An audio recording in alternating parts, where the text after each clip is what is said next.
Bueno, nuevamente a todos ustedes un fraternal saludo, un caluroso abrazo desde acá, desde Cali, la sucursal del cielo.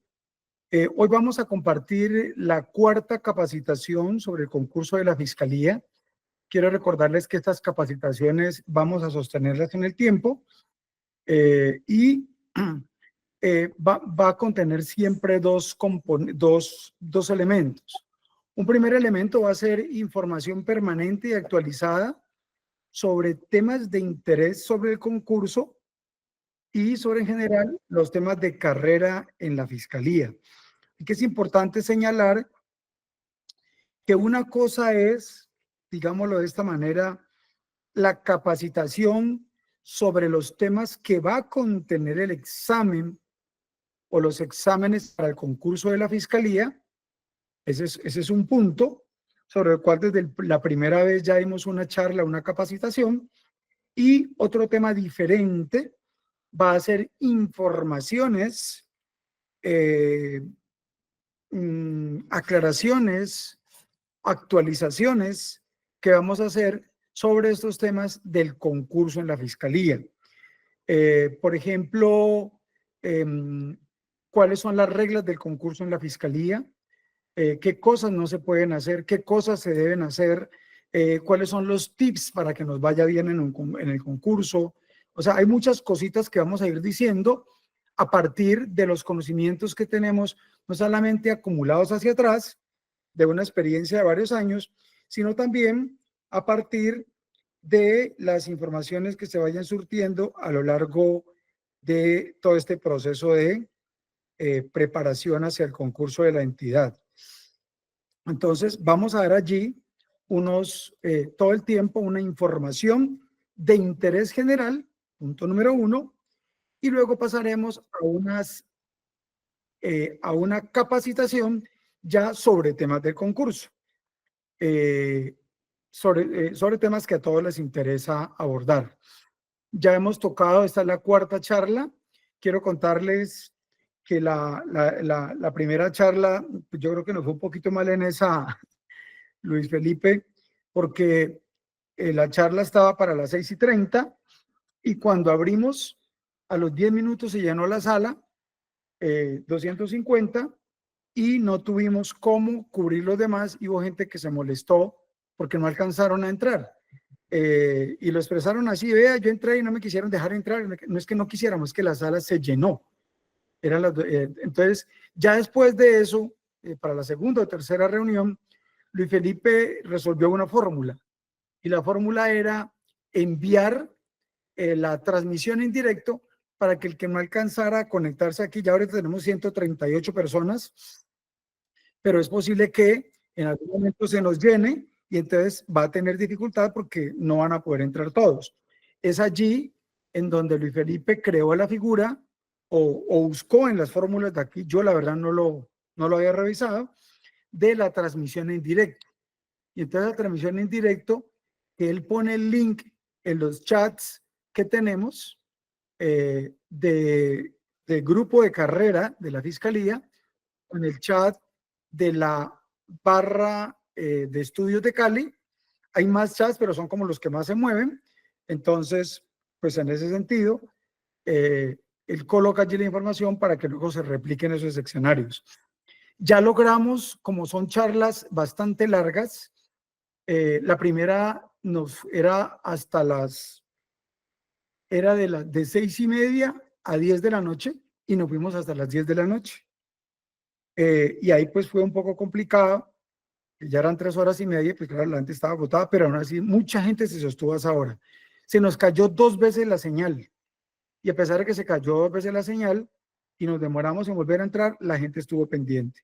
Esto lo que quiere decir, compañeros, es que el tema del concurso en la Fiscalía es un tema de interés general que ha venido despertando la inquietud en muchos, y pues varios han dicho que les demos un muy rápido resumen. Daremos un rápido resumen, pero las charlas anteriores, para no volver a repetir todo lo de las veces pasadas, ya se han comenzado a socializar. La primera, que estuvo por las 3 horas y 40 minutos más o menos, se le hizo una labor de edición y quedó prácticamente en 2 horas, y ya se compartió el link en los diferentes grupos. Quien no tenga la primera charla y no esté en ninguno de los grupos, en el chat de aquí nos coloca, la mayoría de la gente está en el chat del grupo de carrera o está en el chat del grupo, cada uno tiene ya 400 y pico personas, el de la barra de estudios Cali. Si alguno no está, entonces nos coloca allí, por favor, fulano de tal, agregarlo, o no sé, Luis Felipe, creo que también puedes colocar acá el link para que la gente se vincule directamente usando el link y queda automáticamente ingresado en el grupo. José, Entonces, pero digamos una cosa especial, que solamente estamos agregando para el de carrera a los funcionarios de la fiscalía o los servidores que trabajan con la fiscalía, para porque sean ellos, y el otro que es el de Barra Cali, en ese sí pueden ingresar absolutamente todo. Listo, para que no haya ningún inconveniente, porque en ese nos pide, en el de grupo de carrera, es verificar, porque tuvimos problemas con cierta gente que llegó y estuvo al principio, y pues la verdad que hay compañeros que no saben o no tenemos ningún inconveniente, pero no respetan a veces, y a veces hay que tener en cuenta que también el chat tiene unos horarios y también debemos respetar la tranquilidad de los compañeros y todo, porque hay gente que se vuelve, discúlpeme la expresión, doctor Freddy, pasa enviando mensajes a las 11, 12, 1, ¿sí? Y esa no es la idea. Aunque los chats uno los puede colocar en silencio y todo, pero la idea es que se tenga en cuenta eso. bueno, quienes lo coloquen entonces y sean de la fiscalía, me colocan ahí teléfono tal, fiscalía, entonces ya sabemos que lo podemos colocar en el grupo de carrera, y los que no, entonces se colocan en el otro y igual van a tener la información por ambas vías. Es muy importante para que de esa manera puedan ustedes estar informados. Hay gente que me ha dicho, ve, me informar. Y les quiero contar, compañeros, con todo el ritmo de trabajo que tenemos, a veces se le pasa a uno mandarle a tantas personas, entonces estar en el chat del colectivo facilita esa difusión. Bueno, entonces, la primera charla, ya esta es la cuarta charla, la primera charla ya se logró hacer la edición, se socializó, y como era tan pesado, casi 2 horas, se colocó directamente allá en el canal de YouTube, y ustedes sencillamente le dan clic al link y ahí llegan allá. Vamos a seguir voy a seguir a ese canal subiendo las otras charlas para que tengamos todo eso ya ahí organizado allí. Yo creo que en el curso esta semana ya tenemos las otras 2 charlas subidas, y la de hoy igualmente será el mismo proceso para que ustedes queden de esa manera actualizados con toda la información que se viene. Básicamente el propósito en el chat del grupo que ustedes se van a vincular, ahí se les va a colocar el link para que en el canal de YouTube, que está con mi nombre, José Freddy Restrepo, ahí entran y van a ver la información. Ya socializamos en los chats los documentos que les entregamos. Solamente nos quedó faltando, Luis Felipe, fue unas sentencias. Pero el grueso de los documentos que mencionamos, las charlas, diapositivas, todo eso se mandó ya, y faltan unas sentencias y la charla que se culmina hoy. ¿Listo? Que tiene que ver con el marco constitucional de lo que tiene que tener en cuenta un servidor público. Te pido que estés muy pendiente, que ya de estar por entrar, me indicó que a esa hora el doctor Jaime Araujo Rentería. Todavía nada, José, estábamos limpios, o sea, los que han llegado, pero no sé si de pronto haya ingresado con algún otro nombre. Doctor Jaime, usted ingresó, porque puede que haya ingresado y no lo haya tenido en cuenta, sino que ingresó de una vez. Bueno, entonces mientras tanto vamos a ir avanzando. Entonces, colegas, esto entonces con relación a esas capacitaciones, información desde el concurso y capacitaciones, que ya hoy la cuarta charla, entonces ya se subió la una, van a subirse las otras 2 y se les va a compartir. Han pedido muchas personas que se les dé un informe muy breve. Vamos a dar de manera muy apretada unas informaciones de interés general, pero muy apretada, porque estas charlas ya las dimos y no queremos que los que ya las dieron pues se aburran de volver a repetir todo. Pero sí vamos a hacer algo muy apretado para hacer un rápido arriba en todo. Ese es un primer punto. El primer punto que quiero socializarles es el siguiente, compañeros. Para el primer concurso en la Fiscalía dijimos que en ese primer concurso para 500 cargos, y ya explicamos por qué fueron 500 y no más, no vamos a explicarlo ahora, un tema presupuestal, un tema de un fallo de la Corte, de las Cortes y en particular del Consejo de Estado, y en todas esas explicaciones se logró dar insumos de por qué muchas cosas no se podían dar, y arrancó entonces el concurso cuando se había aprobado ya el presupuesto de la Fiscalía, no había recursos en plena pandemia y entonces inició por solamente 500 cargos. Ahí solamente mencionaré eso. En esos 500 cargos, la parte que me interesa destacar de todo lo que dijimos en esa ocasión es que para esos 500 cargos, compañeros, se preveía por la constante histórica como se habían presentado las diferentes aspirantes en otros momentos, al menos la ciudadanía, que se iban a presentar entre 15.000 y 20.000 personas para 500 cargos en concursos de talla nacional y departamental y regional. Entonces se prevé que con eso era más o menos entre 15.000 y 20.000 personas. Pues resulta que en el 2021 se presentaron 165.000 personas. O sea, 10 veces más de 10 veces más el número de personas que se preveía que iban a concursar.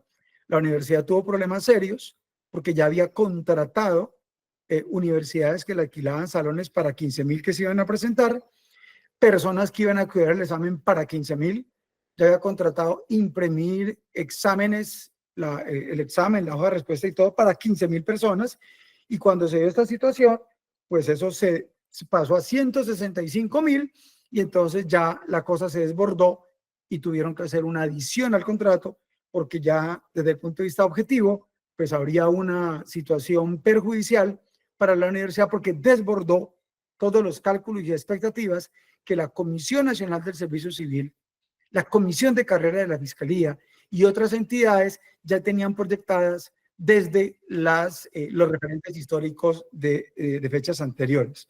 Entonces, con esos elementos de juicio, fue necesario, entonces, digamos que ampliar ese espectro. Para los 1.056 se presentaron 226.000 personas. Miren cómo va creciendo eso. Si para 1.000 cargos o 1.056 se presentaron 226.000 personas, ahorita no son 1.000, son 4.000. O sea, 4 veces más.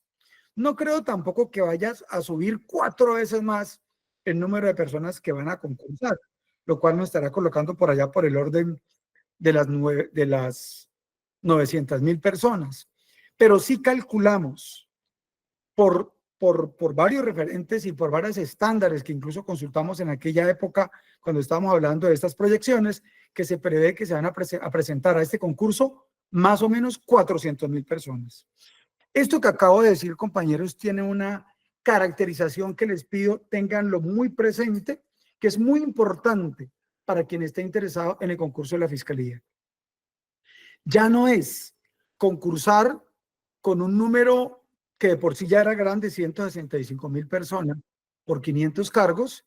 Ese era un primer referente importante, pero el problema no está allí, es que ahora vienen en juego 4.000 cargos y vienen en juego luego 14.000 cargos más, o sea, 18.000. Esto lo que quiere decir es que quien se presente a este concurso del primer año de la administración de la señora fiscal, que se va a desarrollar seguramente el otro año, a comienzos del otro año, quien se presente para este, ya está entrenándose en los 3 años siguientes que van a ser también de concursos, para los demás 14.000. Y ya explicamos, ahorita haré una muy breve referencia, por qué esta vez ya no es cierto que sea un cañazo o que ya no se venga o que quizás no. Ya hay muchos motivos que obligan a que esta vez sí. Y entonces los que están en la entidad tienen que saber que para ocupar sus puestos hay 400.000 personas en la calle peleando por entrar a esos puestos. Y después vienen 14.000 cargos más a concurso. Van a ser obviamente espaciados. Nosotros creemos que eso se va a partir por ahí en 2 o 3 tandas más o menos, para cumplir el requerimiento de que sean 3 años. Entonces ya está este primero y vienen 2 más al menos. Esto implicaría, compañeros, que hay que cambiar el esquema que históricamente se tuvo frente al tema de los concursos. Primero, en la fiscalía ha sido muy común que la gente diga, no, eso siempre avisan y no hay nada, esta vez sí va el concurso. Y los de la calle, el nivel de desempleo que generó la pandemia y muchas otras situaciones a nivel nacional, todas las grandes variantes macroeconómicas a nivel nacional han incrementado índices de desempleo, en algunas épocas de pronto han mermado, pero digamos que lo que venía acumulado de años atrás más o menos todavía se sostiene, de pronto ha mermado es el ritmo en que eso venía creciendo, pero todavía hay mucha gente desempleada. Y hablar de un concurso en la fiscalía es una entidad poderosa, una entidad estable que no va a quebrar, que si llega a quebrar o a pasar algo, pues es el Estado y sencillamente la situación continúa y por esa razón la gente sabe que aquí hay una estabilidad porque la Fiscalía, como la Policía, como el Ministerio de Salud, como el Ministerio de Justicia, como etcétera, son de la naturaleza del Estado y esto acaba de entrar el maestro Jaime Araujo. Ajá, eso mismo te iba a decir, de lo que empezar. Bien, entonces, compañeros, para redondear esta idea, se vienen entonces, ojo con lo que voy a decir, reitero, los 18,000 cargos de la entidad que todas están en provisionalidad, vienen 4,000 cargos que salen ahora y quedan en los años siguientes otros 14,000. Se calcula que para este concurso va a haber 400,000 aspirantes, razón por la cual la idea es que la gente se prepare a fondo en esto y no haga lo que siempre hicieron, que se preparan faltando un mes para el examen y los puntos que obtuvieron por esa vía no le van a sumar, punto número 1, y punto número 2, pues no le van a sumar, ¿por qué? Porque hacen el curso faltando un mes cuando ya pasó el momento de inscripción y afianzamiento fruto de la convocatoria. Y un segundo elemento que es importante, que le hemos venido planteando con frecuencia hasta ahora, es que, compañeros, nosotros necesitamos una fiscalía cualificada que responda a las expectativas del Estado Social y Democrático de Derecho. No podemos seguir con una fiscalía que se ha convertido en un instrumento en muchas ocasiones de avasallar los derechos de las personas. Fue por ese motivo que de mayo de 2022 a noviembre de 2022, en Cali, durante 7 meses iniciamos unas jornadas nacionales de protesta, las hablamos desde Cali, y la respuesta de Barbosa, en vez de reconocer los reclamos nuestros, fue ordenar descontar salarios, perseguirnos, tratar de echarnos, judicializarnos, una cantidad de cosas que finalmente logramos derrotarla, escalando el evento ante la Comisión Interamericana de Derechos Humanos y ante la Oficina del Alto Comisionado de las Naciones Unidas para Derechos Humanos. Fue una pelea muy complicada, donde habíamos logrado demostrar en investigaciones en Cali el tema de los falsos positivos judiciales, ordenamos la auditoría del software de la registraduría y levantamos la voz de protesta en reclamo de los judiciales, porque la misma ONU establece, por ejemplo, directrices para efectos de los derechos de los fiscales que los compañeros muchas veces no reclaman. Entonces, hoy, la circunstancia actual de lo que viene en este concurso nos obliga a prepararnos y por eso en este escenario tenemos a personas de alto nivel que vamos a preparar, que van a preparar y arrancamos por derecho constitucional. Derecho constitucional que es común a todas las profesiones, a todos los cargos que van a enfrentar a este concurso ahora, y ese derecho constitucional es una obligación de todo funcionario público saber en qué constitución está, en qué concepción de Estado está, los elementos centrales del Estado Social y Democrático de Derecho y muchas otras cosas que se deben de conocer. Entonces, en este sentido, pues maestros como el maestro Jaime Araujo Rentería, como José Gregorio Hernández, como José Ernesto Rey Cantor y otros más harán parte de esta playa de juristas que nos van a formar en el derecho constitucional. Para el día de hoy le he pedido fraternalmente al maestro Jaime Araujo Rentería, quien fue magistrado de la Corte Constitucional. Hay una sentencia que he utilizado con mucha frecuencia de él con relación al bloque de constitucionalidad. Él acaba de presentar un libro, nos va a compartir hoy con relación a ese libro, pues cuál es el alcance y todo lo demás, que yo le pido que nos lo presente hoy, y él nos va a acompañar más adelante, esperamos que sean más temas, con 2 temas importantes sobre derecho constitucional, que van a ser seguramente temas axiales centrales en la evaluación para el concurso de la Fiscalía. Maestro Jaime Araujo Rentería, por favor, si está por aquí, entonces, por ahí lo vi entrar para que conecte su cámara y nos comparta la información que bien tenga. Bienvenido. Gracias, Freddy. Gracias a todos los asistentes. Yo estoy presentando un libro cuyo tema central es la sustitución de la Constitución, sustitución de los valores de la Constitución. Es un problema jurídico fundamental porque, tal como José Freddy acaba de señalar, pues la Constitución es el fundamento de todo el derecho, ya que todo el derecho, incluido el derecho penal, encuentra su última justificación en normas constitucionales. Si nosotros vemos, por ejemplo, temas como el derecho privado, podemos hablar de derecho civil, comercial, pues el Código Civil tiene 2.600 artículos y el Código de Comercio otros tantos, para no hablar de otras normas de derecho privado. Pues bien, lo que son 6.000 normas jurídicas de la ley de derecho privado encuentran su fundamento básicamente en 3 artículos de la Constitución: propiedad privada, libertad de comercio y libertad de industria.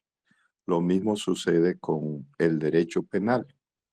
Unas pocas normas de la Constitución son el fundamento de todo el derecho penal, para no hablar del derecho procesal, incluido el derecho procesal penal, que es un principio axial, el denominado debido proceso constitucional. Pues bien, en este caso, y en relación con el libro que acabamos de presentar, que se denomina La sustitución de los valores de la Constitución, lo que se hace es estudiar el problema que hay en la justicia constitucional colombiana, que no es solo de Colombia, sino de muchas partes del mundo, donde sin que haya una norma que prohíba la reforma de la Constitución, porque no hay una norma expresa que prohíba la reforma de la Constitución, la Corte Constitucional ha dado un paso señalando que, aunque se respete el procedimiento para una reforma constitucional, que todos sabemos que son 8 debates, porque son 2 legislaturas para una reforma constitucional, más unas mayorías especiales, más un procedimiento especial, aunque se respete todo ese procedimiento, si se violan ciertos valores de la Constitución, el Tribunal Constitucional colombiano lo declara inconstitucional. Eso existe también en otras partes del mundo, en la India, existe también en Alemania, en Italia.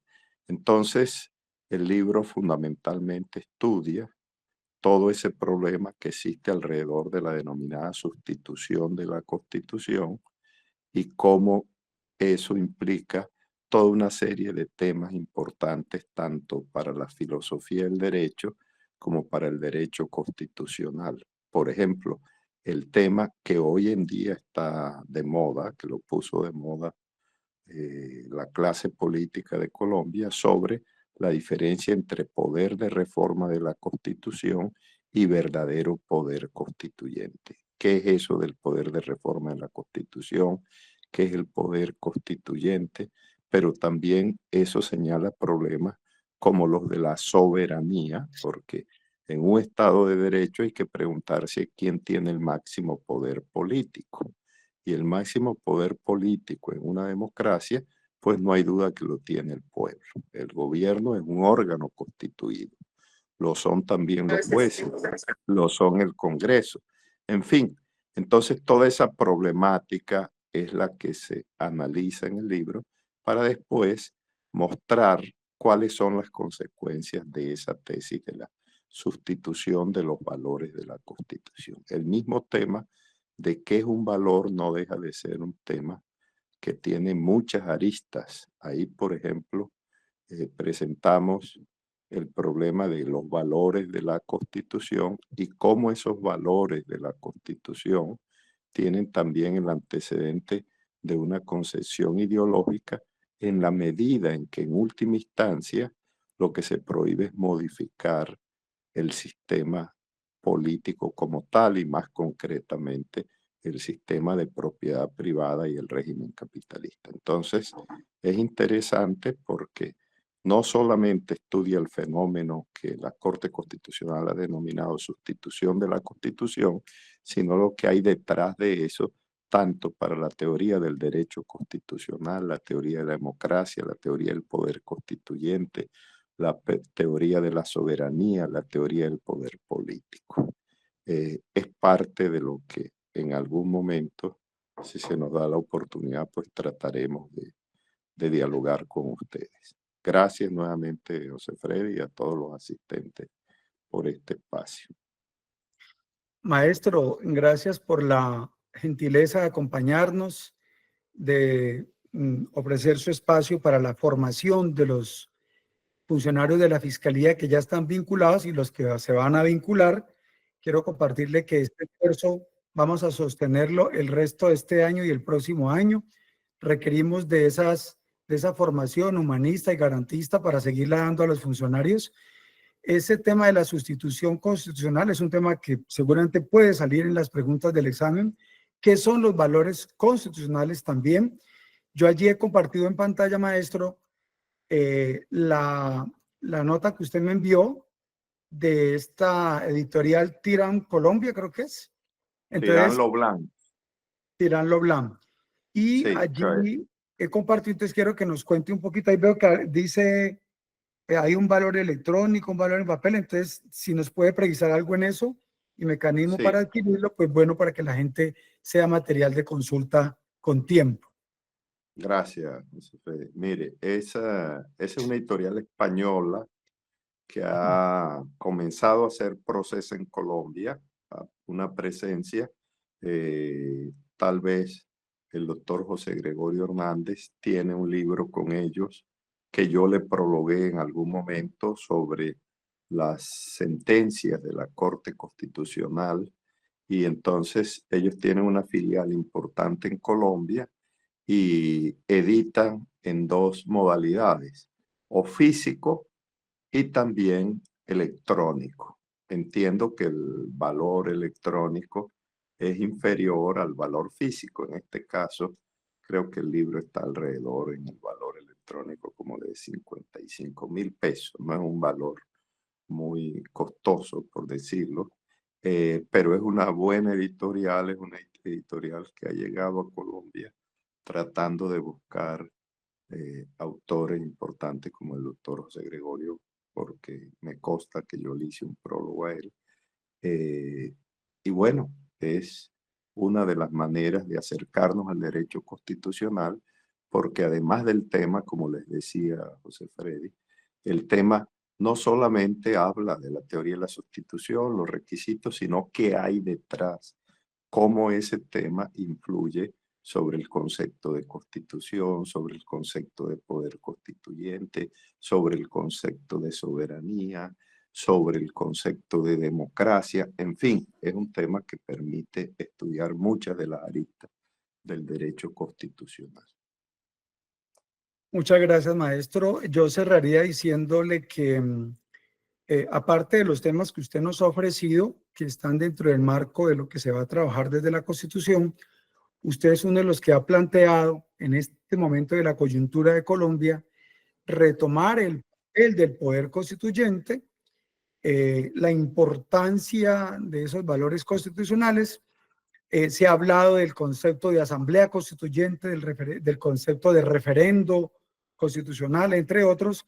Así que creo que va a tocar molestarlo en que aparte de las charlas que nos tiene destinadas, de pronto nos robemos unita más para poder en esta coyuntura del país conocer eso, porque son temas evidentemente constitucionales. Y pues yo en varias charlas que he dado acá me he basado en sentencias suyas, porque ha sido, y lo he dicho aquí, por ejemplo, sobre el bloque de constitucionalidad, sentencias muy profundas, pero muy sencillas y muy pedagógicas que han servido de herramienta para ello. Entonces, desde ya lo invito para que veamos la posibilidad de ampliar la playa de temas que nos va a compartir. Con mucho gusto, Sir Freddy. Nuevamente, gracias a todas y a todos y esperemos vernos pronto. Bueno, un abrazo nuevamente y mil gracias. Espero que descanse por allá en Uruguay, que anda usted viajando. Sí, esperando aquí el resultado electoral a ver qué sucede en este país, hermano. Bueno, buenas noches. Gracias. Abrazo. Bendiciones. Mil gracias. Bueno, dejo de compartir el material del maestro Jaime Araujo Rentería. Nos va a acompañar también acá el juez de la Corte Interamericana de Derechos Humanos, Ernesto Rey Cantor. Esta charla que nos va a dar el doctor Ernesto Rey Cantor es una charla que va a estar ligada directamente con los temas que se han abordado acá en diferentes oportunidades, y él nos va pues a compartir también varios temas de interés. Aquí él me envió un libro que también acaba de publicar y me dice que uno de los mayores problemas que está encontrando con los jueces, que está encontrando con los fiscales, con los magistrados, es la dificultad que han tenido los funcionarios judiciales en Colombia para aplicar el control, ojo con lo que voy a decir, el control de convencionalidad. Y resulta que ese control es tan complicado que es hacer valer los tratados internacionales por encima de las leyes internas, porque esos tratados internacionales, junto con las sentencias de la Corte Interamericana y otros elementos del bloque de constitucionalidad, integran un bloque que hace que esté por encima de las leyes. Y fue por eso el ejemplo que di en vez pasada, en que Rito Alejo del Río es exonerado por una investigación, por unas masacres, y posteriormente a través de un fallo de la Corte Interamericana tienen que echar eso para atrás, volver a procesar, a judicializar, y finalmente lo condenan. Ah, es que ya es cosa juzgada, ya no pueden hacer nada. No es cierto. Esa decisión de la Corte Interamericana plantea incluso una nueva causal de revisión que lleva a que en materia penal en esos eventos haya que echar hacia atrás eso y pues garantizar la protección de los derechos. El maestro me ha enviado ese libro, se los voy a compartir luego allí no lo voy a extender más para que no nos vamos in extenso en la jornada de hoy. El libro se llama ¿Cómo los jueces deberán ejercer el control de convencionalidad de las leyes? La Biblioteca Porrúa de Derecho Procesal Constitucional de México le ha publicado ese libro y ha contado con el beneplácito, el prólogo de tratadistas de talla internacional, y la misma Universidad de México le invitó para que presentara ante ese país su libro, y pues acaban de hacer ese lanzamiento. Él también será catedrático en la charla que vamos a dar acá, así por lo tanto pues les doy esa información para que se la vayan teniendo presente. Bueno, y el último punto que quiero señalarles antes en términos de informes, para ya salir de informes y meternos de lleno en los demás que les voy a compartir, tienen que ver con el tema de la capacitación. Había entrado a ese punto y entonces planteamos aquí por qué es diferente lo que se plantea en esta ocasión para la capacitación. Mire, compañeros, yo creo que uno tiene que pensar en este momento cuál es mi postura frente a los concursos de la entidad. Y aquí hay tres posibilidades. Alguien que diga, no, yo no quiero gastar plata, yo no quiero gastar dinero, estoy muy corto, entonces no voy a gastar plata. Entonces no se presente a ningún concurso, a ningún diplomado, a ningún curso, estudie por su cuenta, que también es perfectamente válido, pero no invierta, porque si el tema es económico, la forma más económica es no gastar plata en cursos, diplomados y todo. La otra posibilidad es, voy a obtener un cartoncito de un mes que me van a dar, que fue lo que históricamente hicimos, y te entregan un certificado de un mes, pero históricamente, cosa con la que yo siempre peleé, la gente corría a estudiar faltando un mes para el examen. Y eso era muy grave. ¿Por qué? Porque resulta que casi siempre la hora en que usted presenta los cartones de posgrado los cartones o las certificaciones o demás de los diplomados, de los cursos hechos, es en el momento de la inscripción. Y la inscripción suele estar 3 o 4 meses atrás, antes del examen. Entonces, nosotros prevemos en este momento que el examen estaría, que la convocatoria sería más o menos para marzo. Si la convocatoria es en marzo, el examen estaría más o menos en junio. Entonces, el que corre a estudiar en mayo ya es muy tarde estudiar, porque esa capacitación que haga no la podrá acreditar en marzo que salió la convocatoria. Entonces, la fórmula que hemos planteado, que hemos hablado con muchas entidades y la que mejores opciones nos dio fue el CECEP. ¿Y cuál es la propuesta? Que la repito aquí de manera muy apretada. Las materias como derecho constitucional o temas como derecho constitucional, que son toda un área del derecho penal, son obligatorios para todos los cargos. Entonces, los fiscales, los asistentes de fiscal, los investigadores, los de la parte administrativa, tienen que presentarse a la parte de constitucional, salvo algunos cargos muy bajos de la parte administrativa. Entonces, hay que enfrentarse a ese concurso en la parte de constitucional y hay que prepararse para eso. Entonces, lo que hemos escogido de la Constitución en los ejes temáticos más relevantes para nosotros y los hemos montado en el plan de capacitación para el concurso, que es eso básicamente lo que se ha hecho. El próximo jueves se va a hacer la presentación del curso de 60 horas, es prácticamente un mes de capacitación para ese concurso de la Fiscalía. Entonces la gente presentó, en noviembre se preparó para ese concurso en la parte de constitucional. ¿Cuál es el otro área del derecho que a todo el mundo le van a preguntar, salvo a los cargos más bajos de la parte administrativa? Para fiscales, asistentes de fiscal, investigadores y parte administrativa, el examen va a preguntar, también por derechos humanos. A todas las áreas, prácticamente a todos, les van a preguntar de derechos humanos. Entonces van a ser las dos primeras áreas que se van a hacer acá. Todo mundo va a estudiar en ese constitucional y derechos humanos. Otra área que para todos se viene es policía judicial. Pero policía judicial puede estar haciendo parte de lo que se conoce como un componente de derecho procesal penal.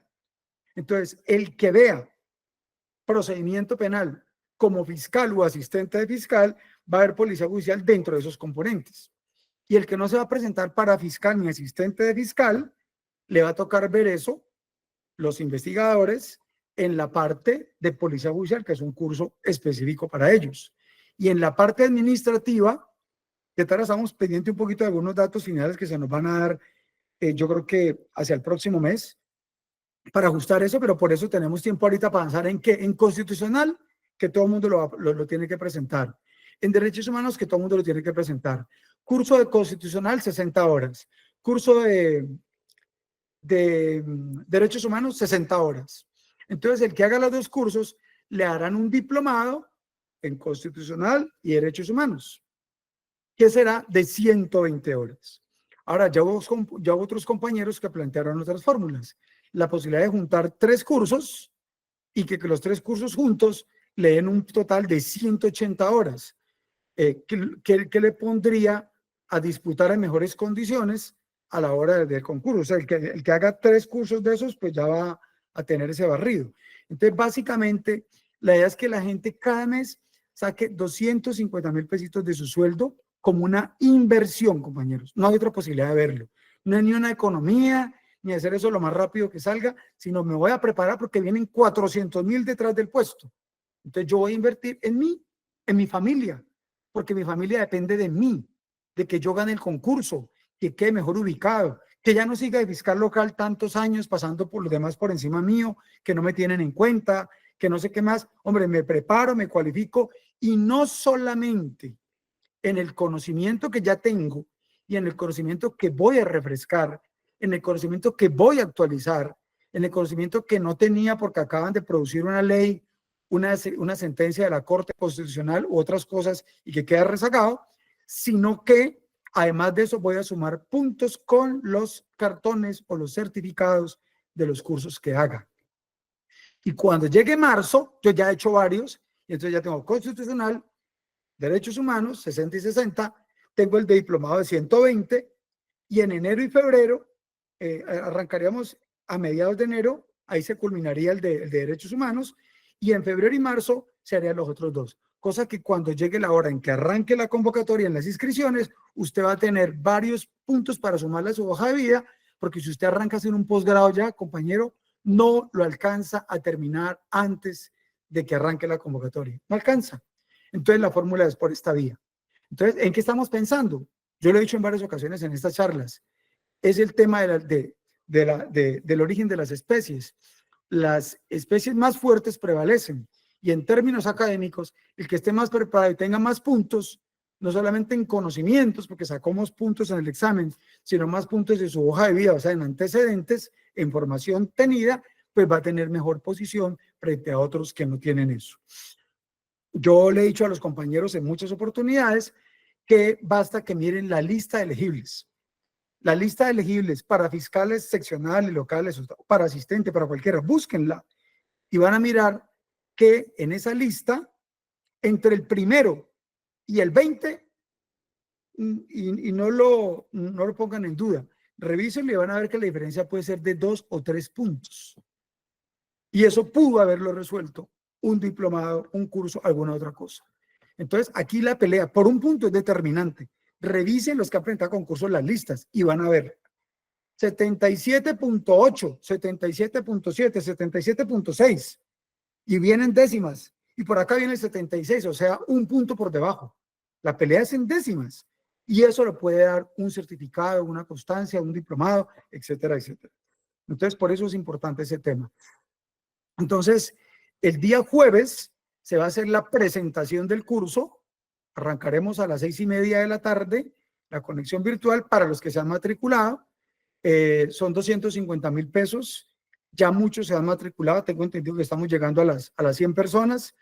Entonces, la propuesta es que se logren inscribir los interesados. A este arranca el de constitucional. Avanzamos todo el mes de noviembre. Y para diciembre arrancamos derechos humanos, se para el 17 de diciembre, ya estamos en mitad de mes, y cuando entremos de vacaciones en enero, por allá para el 13, 14 de enero, se hace el otro pedazo de derechos humanos y queda terminado. Cosa que ya en febrero vendrían los otros cursos. Aquí hay una pregunta que a mí me parece bien interesante que hace Claudia Patricia Uribe Vélez, ¿sí? Buenas noches, con la inscripción ya queda uno ya con la matrícula. En la página del CESEP, sí. Si la hizo por la página del CESEP, sí. Listo. Entonces, pero ya aquí, bueno, ya que hay todos preguntan, es que están interesados. Lo que me preocupa es otra cosa que hablábamos ese día ya con la doctora Orfa y con todos. Tú dices que ya hay 100 matriculados, ¿sí? O 100 inscritos, ¿sí? Pero, digamos, ¿cómo vamos a hacer la selección? O lo que hablábamos, que va a haber mucha gente que lo quiere hacer presencial.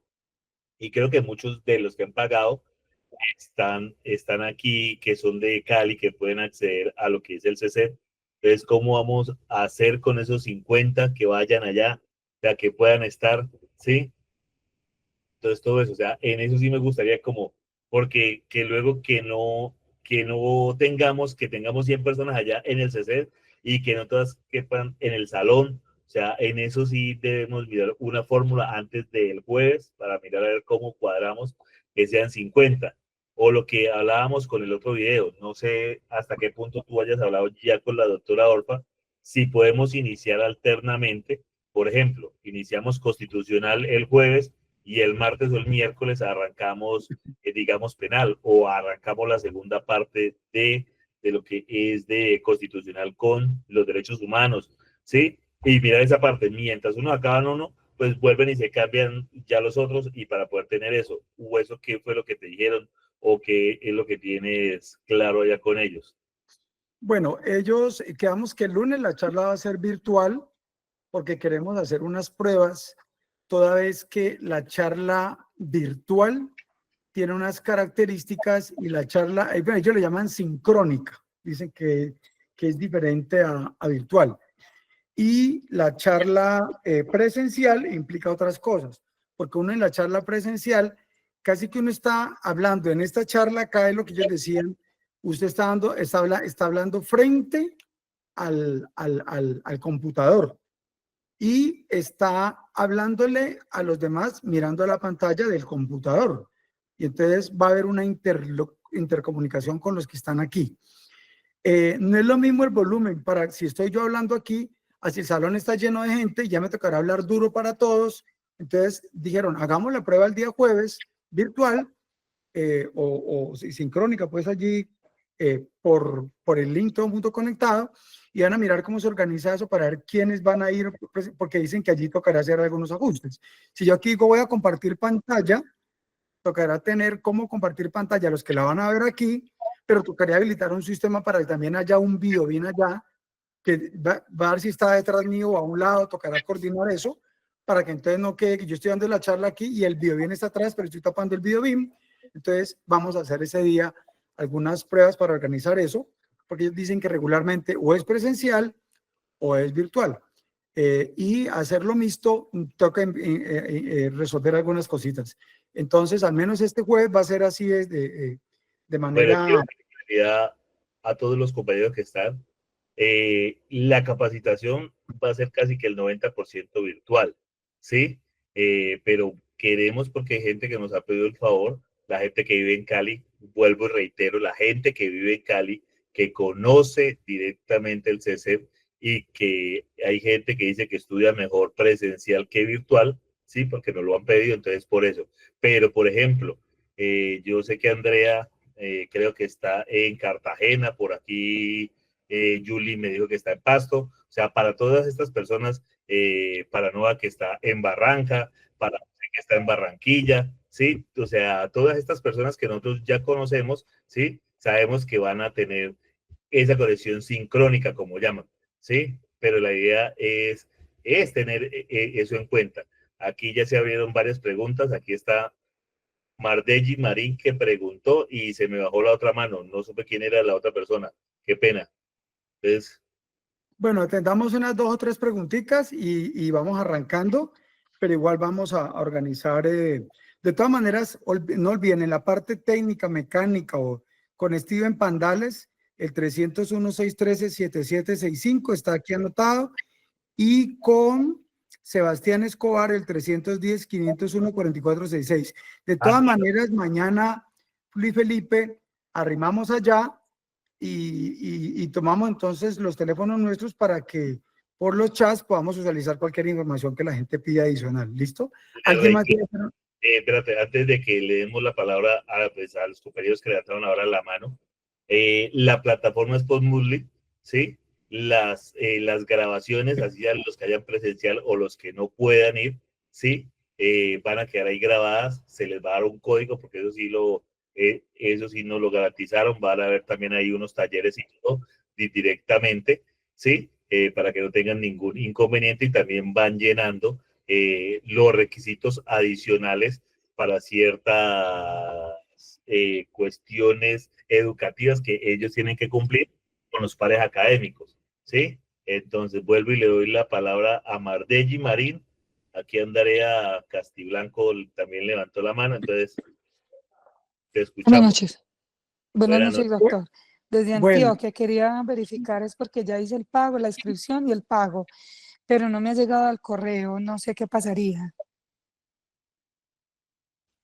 Pero a ti te llegó en un comienzo un código, ¿cierto? Sí, Ya te llegó el código y ya pues terminaste el proceso de inscripción, ¿lo terminaste? sí, yo hice el proceso de inscripción, hice el pago, pero me dicen que me llegaba el correo, pero en el correo no me ha llegado nada. No sé si porque facilité uno de Hotmail, pero preferiblemente dicen que es de Gmail, ¿cierto? Bueno, Entonces, vamos a consultar eso, Luis Felipe, mañana y Y les el vamos a jueves, ujú, con la charla virtual, resolvemos también todas esas dudas. ok. La gente Doctor, para la compañera, acabo de revisar mi correo y es Hotmail y por spam me ingresó la factura electrónica del pago. bueno. A mí Perfecto. que lo realiza. Bueno, aquí está Andrea Castiblanco desde Cartagena. Creo que es la misma que yo conozco. Muy buenas noches para todos. No, es del Meta. Este es Ah, Bueno, bueno, está muy Bueno, bien. bueno, estamos todos conectados, que es lo importante. Muy buenas noches. Quería confirmar dos cosas. Lo primero, pues yo ya cancelé, ya me llegó la factura, pero no me ha llegado usuario ni link de ingreso. Lo segundo es pedir pues muy respetuosamente que se tenga presente que muchas veces por la actividad que estamos no podemos asistir a la clase, pero es bueno llegar actualizado al otro día a la clase. Entonces, si en lo posible esas grabaciones tuviéramos acceso de manera inmediata, no es, en muchas ocasiones pasa que nos dejan 8 días y pues ya 8 días llega uno más perdido. Entonces, era esa situación en particular. Muchas gracias. Vale, vamos a tratar de hacer que las grabaciones queden lo más rápido disponibles. Una de las dificultades que a veces se presenta, Andrea, es que en ocasiones hay que editarlas o alguna dificultad para que la bajara el sistema, pero este fue un tema que les propuse a ellos, que hubiera muy rápido y que siempre las charlas que dan los docentes, hay un material que entregan en diapositivas o lo que sea. un material previo que va, por eso les dije ahora, qué pena, José Freddy, que yo te interrumpa. Por eso está la plataforma Moodle, donde ustedes deben acceder primero, van a ver lecturas también, o sea, esto es combinado, o sea, van a dejar algún artículo pues, de lo que es de interés para que lo miren, para que se debata. Esto es una clase universitaria, al estilo los docentes.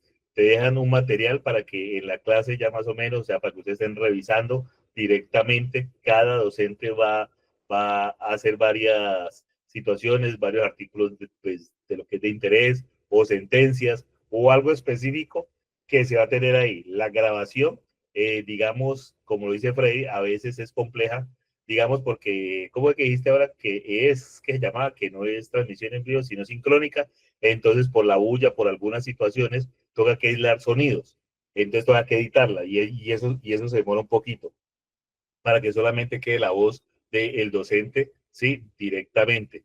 Pero la idea es de que esté casi que apenas si acabó la clase, esté subida en la plataforma para todos, o sea, en Moodle.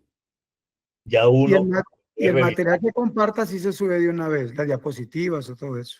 Ajá, y ya lo otro es que ya sea quien no pueda asistir por una calamidad, por una situación, por un caso fortuito, por una audiencia, por lo que ustedes tengan, la pueden ver a las 12, a la 1, a las 6 de la mañana, a la hora que ustedes ya vean pertinente, pero que la tengan ahí. ¿Listo? Eso es lo que se ha hablado con ellos para poder, y por eso es que hemos buscado las mejores opciones, ¿sí? Directamente. Aquí le doy la palabra a Caterín Peralta, que la levantó. Antes de Caterine, dos cositas. Caterine y Omar, pero antes de ellos, dos cositas rápidas. Uno, cada curso que se dé, se va a hacer al final una evaluación del curso. ¿Vieron constitucional? Al final hay una evaluación de constitucional. Se va a hacer un microexamen para ver cómo estamos frente a eso. Y después de que se haga el examen, habrá una sesión en la cual se va a decir las respuestas correctas son estas. De tal manera que la gente se pueda autoevaluar. ¿Ya? Ese es un primer punto. Y dos, la universidad dijo, quien tome 2 cursos con nosotros, le ofrecemos adicionalmente una capacitación en técnicas para responder las preguntas de los exámenes. O sea que va a haber un profesor que va a enseñar sobre esas técnicas, que va a ser digamos que un curso adicional, un plus que nos obsequian o le reconocen a la gente por haber hecho al menos 2 cursos con ellos. Entonces se van a capacitar. Y dicen que ese tema de las técnicas para responder los exámenes, que faltando unas 2 o 3 semanas antes del día del examen, se puede hacer una charla para refrescar memoria, cosa que la gente llegue con ese conocimiento fresco al día del examen. Entonces te pediría, Luis Felipe, que colocaras aquí en el link el dato, porque están pidiendo que cuál es el link para inscribirse. Entonces, pues, para que lo coloquen allí. La vez pasada se dio una charla se dio el informe, fueron 2 horas, fueron casi 3 horas, en donde la compañera Sandra Paredes informó cuál era el estado actual de esa discusión. Dijimos que estos eran los temas que se iban a abordar y entonces rápidamente los miraremos. Aquí están los temas que nos señalan a nosotros por qué razón es inevitable que se venga el concurso en la Fiscalía. Están los artículos, las sentencias y demás. Destaco la acción de cumplimiento de marzo de 2020. El Consejo de Estado ratificó en octubre de 2020 y luego, aunque se citó a concurso, a pesar de que se citó a concurso, como no se citaron la totalidad de los cargos a concurso, el Tribunal de Cundinamarca nos sancionó el 7 de agosto de 2022, hace 2 años y un mes y algo, y bueno, y casi 2 meses, por no haber convocado la totalidad de los cargos de concurso. O sea que la comisión de carrera actual ahorita tiene que cumplir con, si citó a 4.000 y luego le vienen otros 14.000. Le toca hacerlo, porque no hacerlo será colocarse nuevamente en problemas de desacato. Entonces, esto fue lo que se decidió. Y eso está en concordancia en una cantidad de sentencias que hemos mencionado, incluso con lo que acaba de producirse, que firmó el presidente Petro, la ley estatutaria de la Administración de Justicia, la reforma última que se hizo, que está condensada en estas sentencias que están aquí en la mitad. ¿Listo? Bueno, ¿qué dijimos que hay que hacer frente al concurso? Básicamente prepararnos, tomar los referentes de 2007 y 2008, lo mejor de allí, 2021, 2022, y ante todo prepararnos haciendo una capacitación según los ejes temáticos que son de obligatorio cumplimiento. Entonces ya sabemos por el manual de funciones cuáles son los temas que se ven, hay que prepararnos en eso. ¿Cuáles son los grandes ejes temáticos que según el decreto 016, según las diferentes normas que se mencionaron acá en esta diapositiva de acá, mírenla, en esta, todo esto que hay aquí, y con base en el manual de funciones, los temas obligatorios de preparación, según establece allí, son constitucional, penal, procedimiento penal, derechos humanos, derecho internacional de los derechos humanos, y hay otros ejes temáticos como disciplinario, estatuto orgánico de la Fiscalía, y hay unas competencias y conocimientos generales. Y también vienen las técnicas para responder las preguntas y los simulacros. Esos son de obligatorio cumplimiento. Vamos a mirar un poquito. ¿Cuáles son? Entonces, ¿qué cosas no podemos hacer? Muy rápidamente, no puede haber incorporación masiva en carrera, examen cerrado solo para nosotros, quedar en carrera por la sola experiencia, nada de todos estos temas que la gente propone como vía fácil, no podemos. Ya es un hecho que se vienen los concursos, simplemente remito lo que voy allí para no repetirlo y nos toca hacerlo. Por todos los motivos que hay aquí, sentencias y demás, no puede haber incorporación masiva. Aquí hay un complemento de decisiones ya de la ley estatutaria y de la Corte Constitucional. Aquí hay un complemento adicional con relación a lo mencionado con antelación frente a ese punto. No tenemos otra salida que prepararnos para los concursos. Aquí hay otros complementos de otras sentencias de la Corte con relación a eso. No lo voy a repasar, nos hemos tomado 2 horas en charlas pasadas, aquí lo dejo en solo unos minuticos para que ustedes lo consulten, se los voy a reenviar al WhatsApp nuevamente para que lo tengan claro y cualquier duda luego la consultan. Que nos hagan un examen cerradito solo a nosotros, eso tampoco es posible por estas normas, por estas disposiciones que hay aquí, y solo lo que queda claro es que para el 2024 se vinieron 4.000 cargos a concurso y luego vienen otros 14.000 cargos a concurso. ¿Cuál es el marco entonces constitucional y legal de los concursos? Este es un tema que lo di como conferencia. Primero planteamos en general el tema del concurso. En la segunda charla dimos el marco constitucional y legal de los concursos, que es este que está aquí, y explicamos ese más en detalle.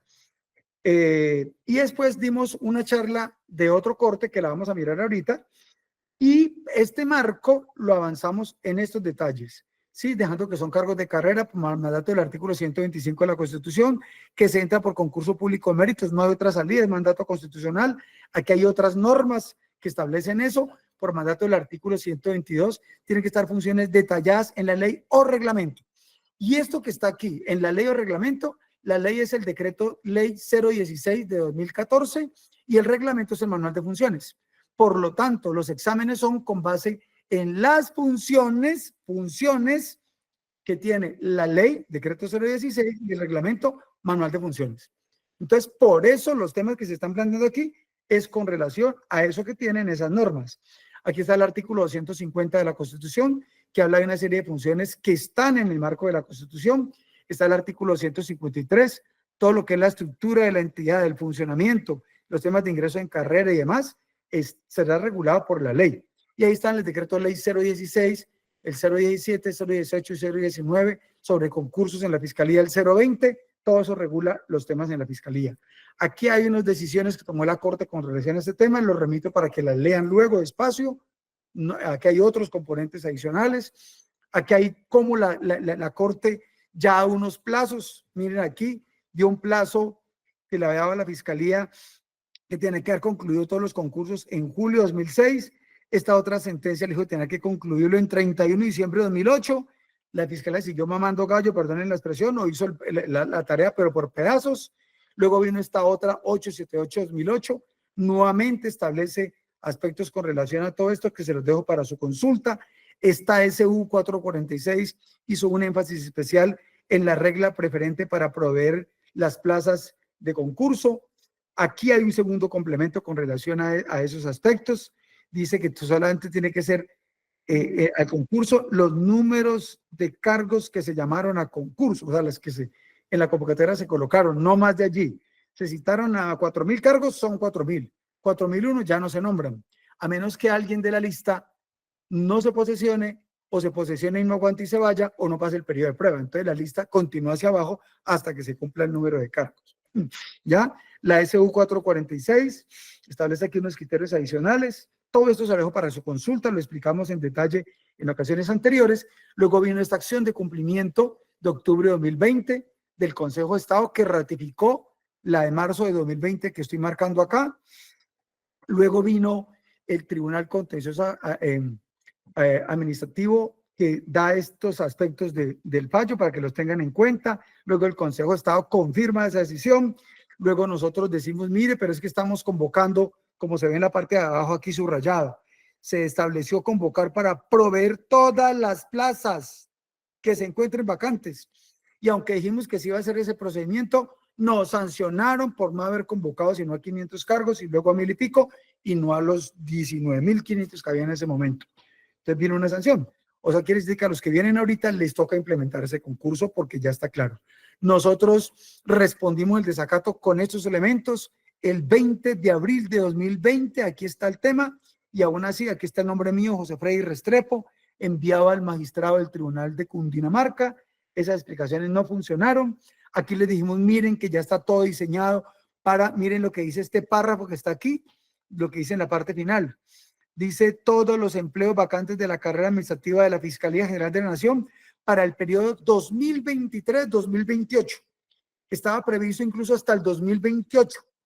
Y eso se dio una constancia el 29 de diciembre de 2022. Aún así no les interesó y aún así dice abajo, aún así nos sancionaron por desacato. Porque en siguiente tienen que convocar a la totalidad de los cargos. O sea que ahorita, esto fue en diciembre de 2022.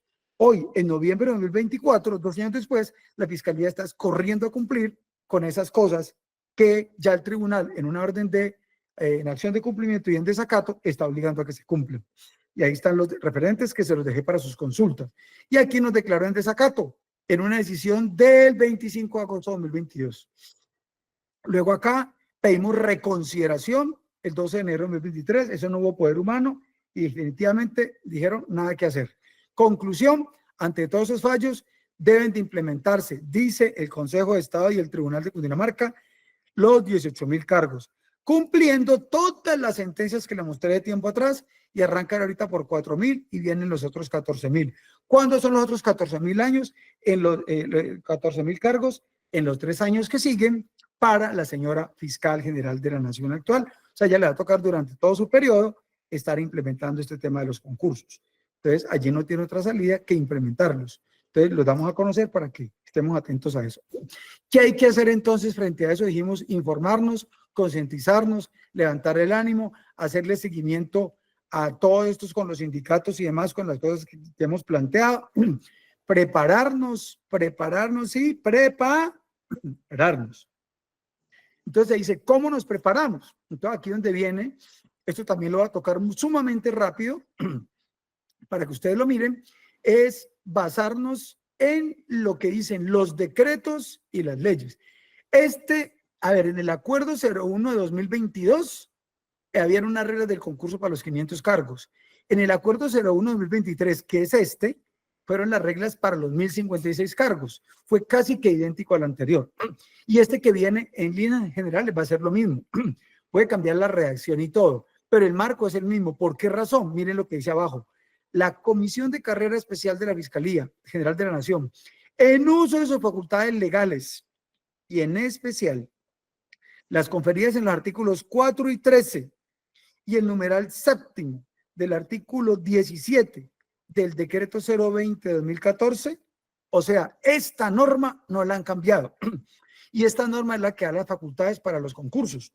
Y es con base en esto que la Comisión de Carrera regula eso. Están próximos a resolverlo, por lo tanto se van a guiar en estas mismas normas. Y otras más que mencionamos atrás. Pero encima de eso, si se mira el referente El plato, vaya. todavía no, del manual de funciones, entonces el manual de funciones nos da estos referentes. Compañeros, a usted búsquese dónde está allí. Si es fiscal seccional, los temas que le van a preguntar según el manual de funciones, ábralo, que ya se los compartimos en los diferentes chats. Y si toca volver a mandar ahorita, se los volvemos a mandar.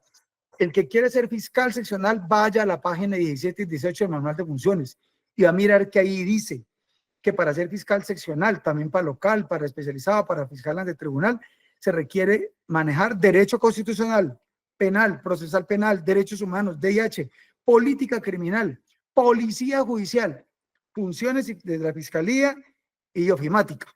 Estos temas que están resaltados en esta letra así como de un color magenta, alguna cosa parecida, no es ni blanca ni esta otra aquí como amarilla.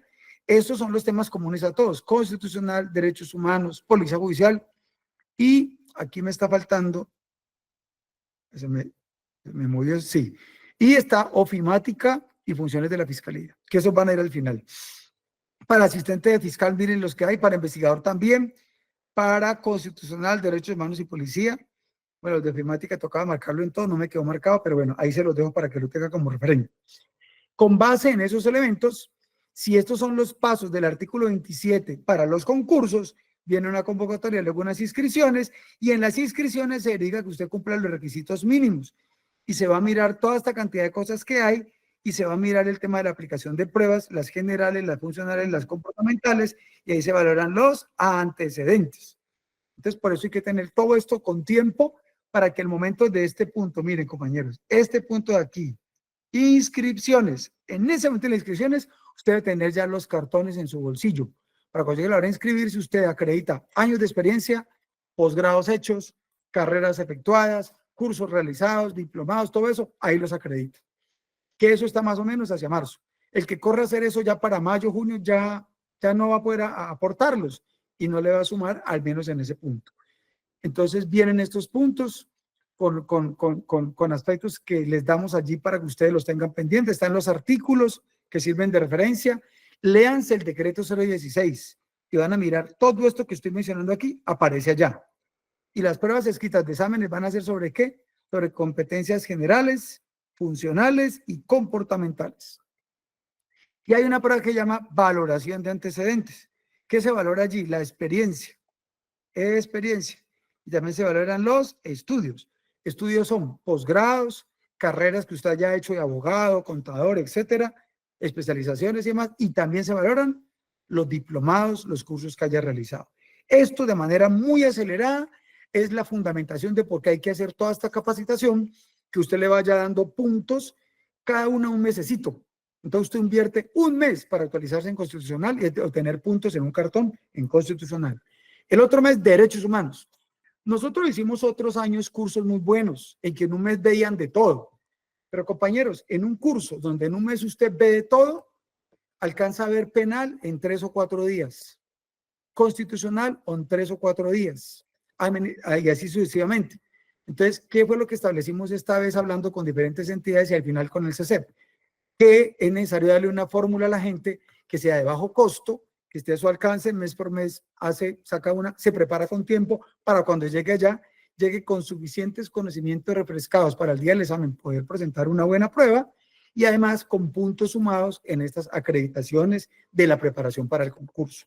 Eso es indudable saberlo y por eso hacemos toda esta exigencia. Miren lo que dice: arranque por la Constitución, por sentencias de la Corte Constitucional, por sentencias del Consejo de Estado y el Tribunal Contencioso Administrativo de Cundinamarca, por diferentes disposiciones, decretos, reglamentos, manual de funciones, que hacen que todo lo que estamos diciendo no es carreta, está allá donde nosotros lo planteamos, donde lo acreditamos para que la gente lo pueda soportar. Entonces, aquí tenemos esos referentes que nos sirven para efectos de esa parte que es importante evidenciar. Ahora, con relación a el tema que vimos la vez pasada dimos una charla, una capacitación, ya habíamos dado la primera sobre el marco constitucional. Yo en el segundo link que se les va a mandar, ahí está toda la explicación sobre, más en detalle, el marco constitucional y legal para el concurso, que ya vimos algo rápido allá atrás, pero hay que tenerlo presente. En la charla pasada explicamos cómo había una serie de normas de derecho constitucional que eran obligatorias para todo servidor público y que era necesario mirarlos porque son el marco constitucional para todo funcionario que vaya a entrar a la fiscalía y que va a ser objeto de evaluación. Ahí están viendo la imagen, ¿cierto? Ahí la tenemos, la otra diapositiva. Sí, José, ahí está. Bueno, entonces miren, aquí vamos a apretar la charla la vez pasada y ubicarnos en el punto donde estábamos. Entonces observen esto. Dijimos la vez pasada que la concepción del Estado era determinante en la forma como se interpretaba y aplicaba el derecho penal. Entonces aquí hicimos un plan de exposición donde expusimos todo lo que era la conducta desviada y la reacción social. Eso lo van a ver en el link de la charla pasada. En la charla pasada ese link yo creo que mañana ya tienen editado la segunda charla y entre pasado mañana y el día siguiente tenemos ya la tercera charla para que las puedan compartir y en los chats se les colocará el link para eso. Aquí hacemos un rápido barrido por eso. Miramos todo lo que era la conducta desviada y la reacción social, cuando había una conducta desviada, cuando la conducta era ilegal y cuando la conducta era delictiva. Y mostramos que frente a esas formas de infracción social había una reacción de la sociedad. Podía haber una reacción social formal, que es la que da el sistema judicial, y la reacción informal, que es la que da la comunidad cuando actúa inmediatamente por su cuenta. Cogen a la gente en la calle robando y lo agarran y le dan puño, pata y todo, lo amarran a un árbol y ahí le dan pues como un berraco, como una especie de venganza social. Dijimos entonces que hoy hay, con base en todo esto, un enfrentamiento de concepciones del Estado. El Estado de Derecho, que prevalecen las normas e instituciones, y explicamos ejemplos de cómo eso viene operando todavía hoy, y recuerdo una frase que utilizamos en esa época: es propio del Estado de Derecho que la gente diga dura la ley, pero es la ley, o la ignorancia de la ley no sirve de excusa. Esas son frases que son propias de la concepción del Estado de Derecho y que, habiendo cambiado la concepción de la Constitución, todavía hay gente que sigue utilizando estas benditas frases como herramientas de batalla cuando hace rato fueron mandadas a recoger porque hubo un cambio de concepción. Hoy tenemos un Estado social y democrático de derecho donde lo más importante es el hombre y sus derechos, y por eso la Corte ha dicho que es una constitución antropocéntrica, o sea que gira en torno a los derechos del hombre. Y entonces dijimos que fruto de esto hay una situación que es esta que está aquí, en donde hay una estructura del Estado de Derecho, donde el Estado, el soberano popular, se coloca al servicio del Estado, que este era propio del Estado de Derecho de 1886, la Constitución vieja, y que en 1991 esa pirámide volteó patas arriba. O sea, esto que está aquí, en este lugar, quedó totalmente patas arriba, al revés. Y ahora es el Estado, con sus leyes e instituciones, que está al servicio del soberano popular. Por esta razón, cuando hay un derecho de una persona y está en contra de una ley, usted no puede hacer lo que hacen algunos colegas, que ahí me han llegado denuncias para investigarlos, porque mi función desafortunadamente es investigar fiscales y jueces, que no, es que ahí está la ley, toca aplicar la ley, dura la ley, pero es la ley. Y se les olvida que por encima de eso está la Constitución, los derechos del hombre y los derechos del pueblo, que son el soberano popular. Lo acaba de decir ahorita el maestro Jaime Araujo Rentería, el máximo poder es el poder popular. Entonces tiene que entender que eso tiene algún efecto. Y entonces, si usted ve que hay un derecho de una persona, de un hombre o de una colectividad, los derechos de las personas van por acción de tutela o acción de cumplimiento. como acciones constitucionales que se van a ver en constitucional. Y los derechos del pueblo van por acciones de grupo o acciones populares. Pues bien, en este escenario, en lo que estamos planteando acá, cuando una ley violenta un derecho de una persona, un derecho del hombre, pues va a tocar aplicar la excepción de inconstitucionalidad, o va a tocar incluso aplicar la excepción, ojo con esto que muchos no manejan esta expresión, excepción de inconvencionalidad. Yo creo que va a tocar mandar, pero yo anoto por aquí. Eso también hay que hacerlo porque la gente dice, este man se echa carreta, dice un mundo de vainas. Les voy a mandar fallos de la Corte Suprema de Justicia, voy a anotarlos acá, y el Consejo de Estado, en donde se ha dicho que es factible que la gente no aplique una norma porque se desconoce la Convención Americana de Derechos Humanos o la Constitución o el Pacto Internacional de Derechos Civiles y Políticos en una cosa que se llama excepción de inconvencionalidad. Y entonces yo no aplico una norma porque viola un tratado internacional. Y es obligatorio a los funcionarios por vía del bloque de constitucionalidad atender eso. Y aquí explicamos entonces más o menos cómo se maneja eso, donde básicamente dijimos que hoy en día la aplicación de cualquier norma legal en el ordenamiento jurídico colombiano tiene que hacer un proceso de revisar la perspectiva internacional, la perspectiva constitucional y la perspectiva legal. Hicimos otras consideraciones que las dejo allí y pasamos a explicar esta sentencia que siempre traigo a colación, que es del maestro Jaime Araujo Rentería, que nos saludó hoy, ahora rato, en esta charla y va a ser profesor de este curso de constitucional, y la doctora Clarinés Vargas, magistrado de la Corte Constitucional, en esta sentencia, por favor, que tienen que leérsela, la C-355-2006. Creo que en el paquete ya le mandamos leyes a estas diapositivas, una cantidad de cosas, y creo que está faltando, se mandaron unas sentencias, voy a ver si de pronto falta esta para que también se mande allí. Pero todo eso hay que conocerlo, compañeros, porque esos son temas que pueden preguntar. Esta sentencia tiene la virtud de que explica el tema del bloque de constitucionalidad en sentidos muy profundos, pero muy sencillos, muy entendibles, con pedagogía para que uno entienda eso, ¿sí? Y aquí hay una referencia a que eso tiene que ver necesariamente a el poder vinculante de los fallos de la Corte Interamericana de Derechos Humanos. Corte Interamericana de Derechos Humanos. Esos fallos son de obligatorio cumplimiento para nosotros. Pero aparte de eso hay una serie de instrumentos que la vez pasada los expliqué, aquí solamente se los dejo aquí para que los consulten, de la Declaración Universal de Derechos Humanos, de la Declaración Americana, del Pacto Internacional, de la Convención Americana, del Estatuto de la Corte Penal Internacional, incluso del Código Iberoamericano de Ética Judicial y una serie de cosas más que les dejé allí para que consultaran. Aquí está el tema de los estándares relativos a la administración de justicia y hablamos de principios básicos relativos a la independencia de la judicatura. Ojo con este de aquí, principios básicos sobre la función de los abogados. A veces uno le para bolas al abogado y ahorita que hay unos instrumentos internacionales que dicen cómo diablos hay que atender al abogado y qué cosas hay que tener en cuenta para que usted no se meta en problemas. Afortunadamente los abogados muchas veces no leen esto y entonces no acuden a estas normas. Para gente que llega al abogado ahí o el usuario y lo despachan con el rabo entre las piernas sin resolverle ni decirle nada y están desconociendo todos estos instrumentos internacionales. Las directrices sobre la función de los fiscales y todas estas normas para que ustedes las miren. Aquí hay más normas que son de obligatoria consulta para todos nosotros y en el marco general de la estructura de la fiscalía fuimos avanzando, vimos los principios fundamentales, explicamos cuáles eran los aspectos claves acá. Se dijo incluso que por este aspecto de que era democrático y participativo, hay que permitir que en los procesos se permita la participación del abogado, la participación del indiciado, la participación de las víctimas que tienen una especial preponderancia hoy. Y entonces todo eso es porque es parte de la caracterización del Estado, democrático, participativo y pluralista. Y por si fuera poco, en los fines esenciales del Estado nos dicen que hay que destacar muchas cosas. Todo lo que está ahí destacado en amarillo está por algo, pero destaco al menos este pedacito. Facilitar la participación de todos en las decisiones que los afectan.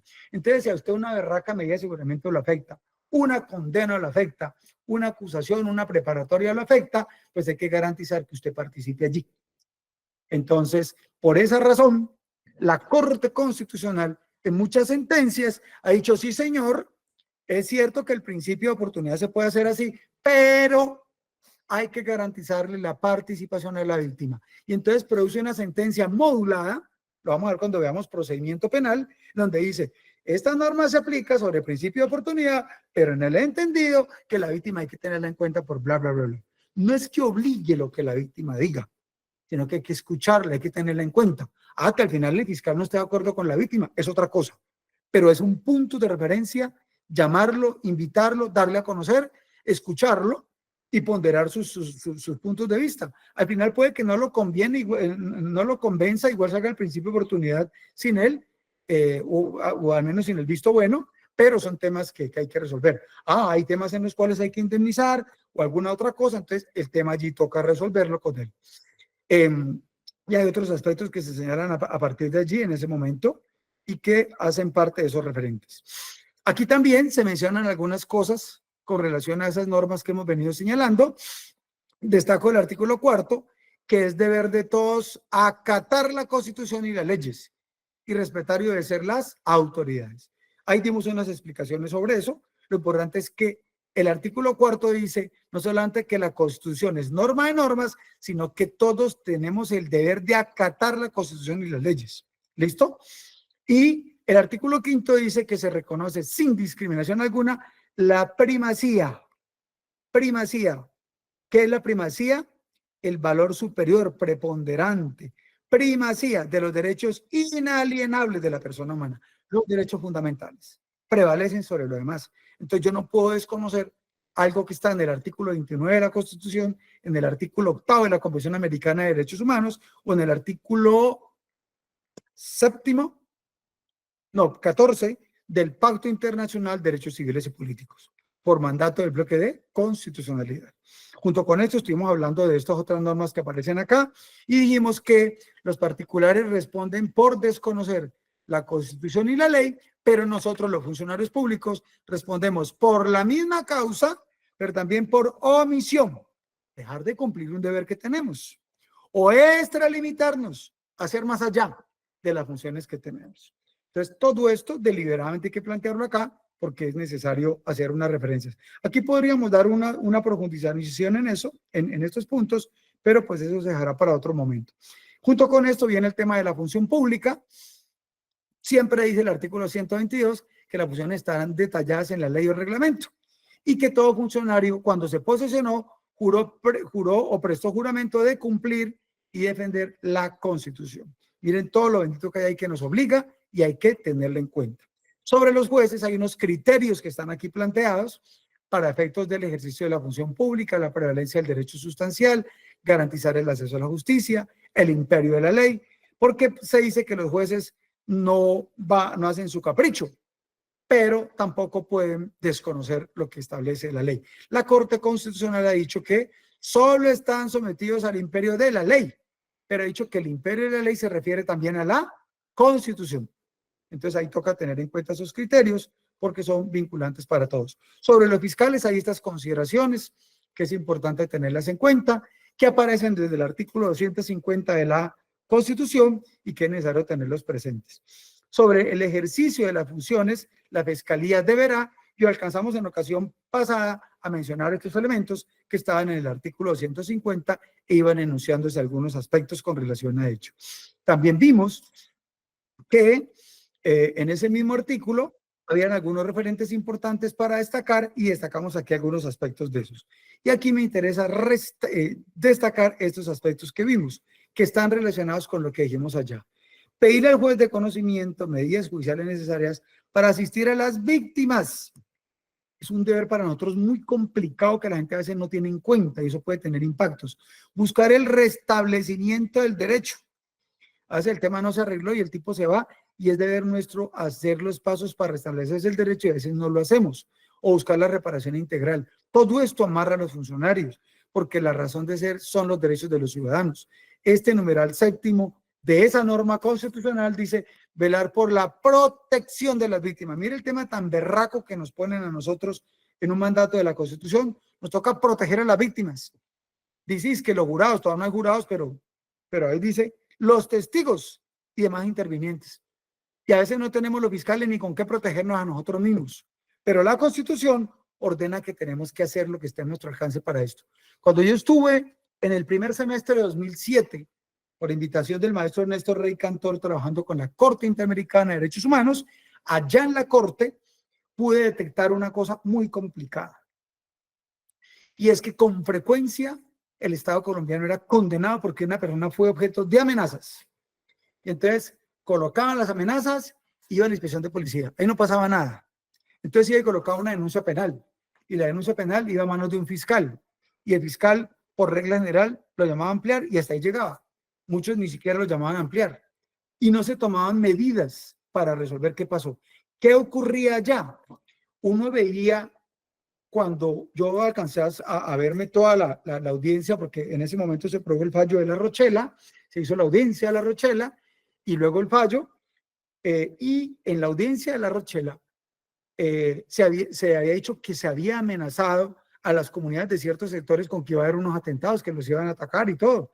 Y resulta, se planteó, eso fue lo de la masacre de 19 comerciantes, que mandaron a una comisión a investigar la masacre de 19 comerciantes, que ya la Corte había producido una sentencia.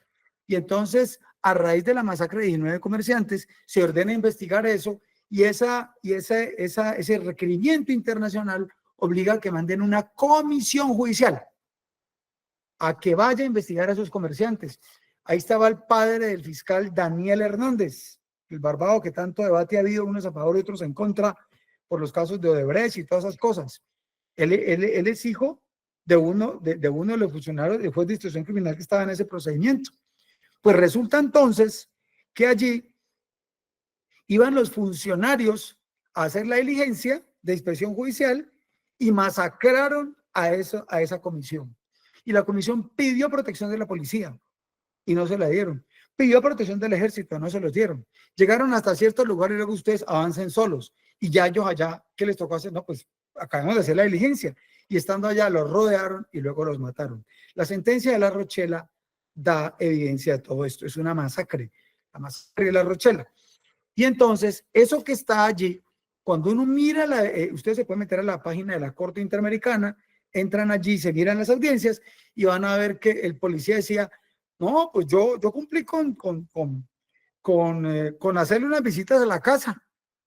Y el fiscal decía, no, yo mandé uno, en esa eran jueces de instrucción y otros más para esa época. O sea, no, yo cumplí con enviar una orden para que la policía lo protegiera y quedó ahí. Pero al menos el fiscal podría decirlo, el juez de instrucción, hombre, yo di la orden para que la fiscalía le dé la protección.